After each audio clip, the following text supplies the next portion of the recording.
Hello everyone, আজকে আমরা জীববৈচিত্র্য ও সংরক্ষণ সম্পর্কে বেশ কিছু গুরুত্বপূর্ণ প্রশ্ন উত্তর আলোচনা করব, যেগুলো প্রাইমারি টেট ও প্রাইমারি ইন্টারভিউর জন্য গুরুত্বপূর্ণ।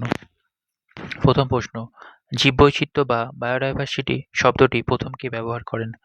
ডব্লিউ.জি. রোজেন, 1985 সালে। জীববৈচিত্র্যের জনক কাকে বলা হয়? Edward Wilson. জীববৈচিত্র্য বলতে কী বোঝায়? কোনো একটি নির্দিষ্ট অঞ্চলে বসবাসকারী বিভিন্ন প্রজাতির জীবের বৈচিত্র্য ও সমাহারকে।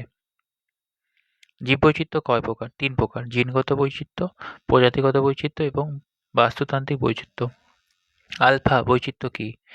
একটি নির্দিষ্ট অঞ্চলের বা একটিমাত্র গোষ্ঠীর ভিতরের জীববৈচিত্র্যকে আলফা বৈচিত্র্য বলে। বিটা বৈচিত্র্য কী? দুটি ভিন্ন অঞ্চলের বা বাসস্থানের প্রজাতির পার্থক্যের পরিমাপকে বিটা বৈচিত্র্য বলা হয়। আর গামা বৈচিত্র্য কী? এটি বিশাল ভৌগোলিক অঞ্চল, যেমন পুরো মহাদেশ, সামগ্রিক বৈচিত্র্যকে বোঝায়।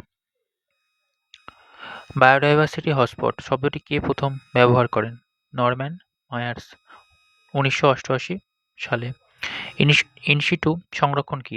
জীবের নিজস্ব প্রাকৃতিক বাসস্থানে তাদের সংরক্ষণ করা, যেমন জাতীয় উদ্যান, অভয়ারণ্য প্রভৃতি।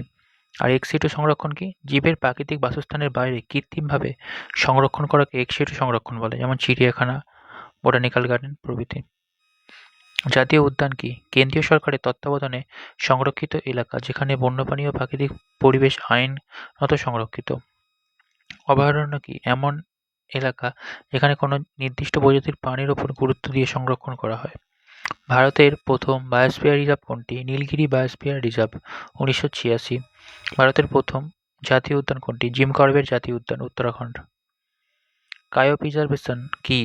অত্যন্ত কম তাপমাত্রায় -196°C তরল নাইট্রোজেনে কোষ বা জীব সংরক্ষণ করার এক্সিটু পদ্ধতি। বোটানিক্যাল গার্ডেন কোন ধরনের সংরক্ষণের উদাহরণ? এক্সিটু সংরক্ষণ।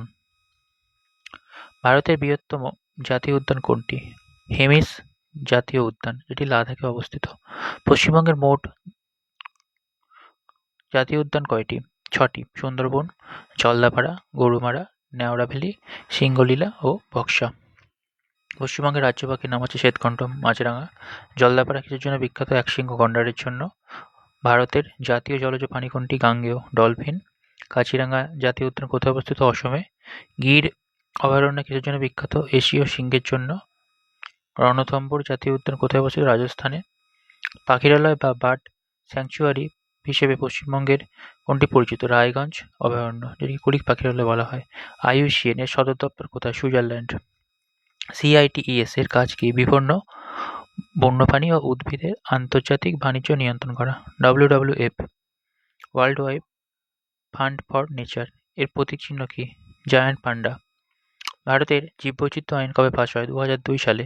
রামসার সাইট কিসের সঙ্গে যুক্ত? জলাভূমি সংরক্ষণের সাথে। পশ্চিমবঙ্গে দুটি রামসার সাইট কি কি? পূর্ব কলকাতা জলাভূমি ও সুন্দরবন। ভারতে প্রজেক্ট টাইগার কবে শুরু হয়? 1 এপ্রিল 1973। বর্তমানে ভারতে বাঘের সংখ্যা কত? 3167 পায়। রেড ডেটা বুক কারা প্রকাশ করে? IUCN। সবুজ তথ্যপুস্তক কি? কোনো অঞ্চলের বিরল বা বিলুপ্তপ্রায় নয় এমন প্রজাতির তালিকা। এন্ডেমিক প্রজাতি কি? যে প্রজাতি কেবল একটি নির্দিষ্ট ভৌগোলিক অঞ্চলেই পাওয়া যায়।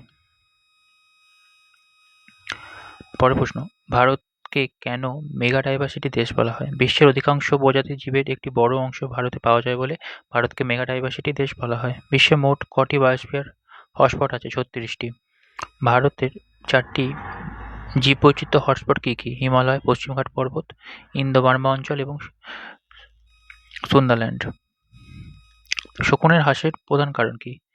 ডাইক্লোফেনাক নামক ব্যথানাশক ওষুধ যা গবাদি পশুকে দেওয়া হয়। আন্তর্জাতিক জীববৈচিত্র্য দিবস কবে পালিত হয়? 22 মে। বিশ্ব বন্যপ্রাণী দিবস কবে? 3রা মার্চ। বিশ্ব অরণ্য দিবস 21শে মার্চ। বিশ্ব বাঘ দিবস 29 জুলাই।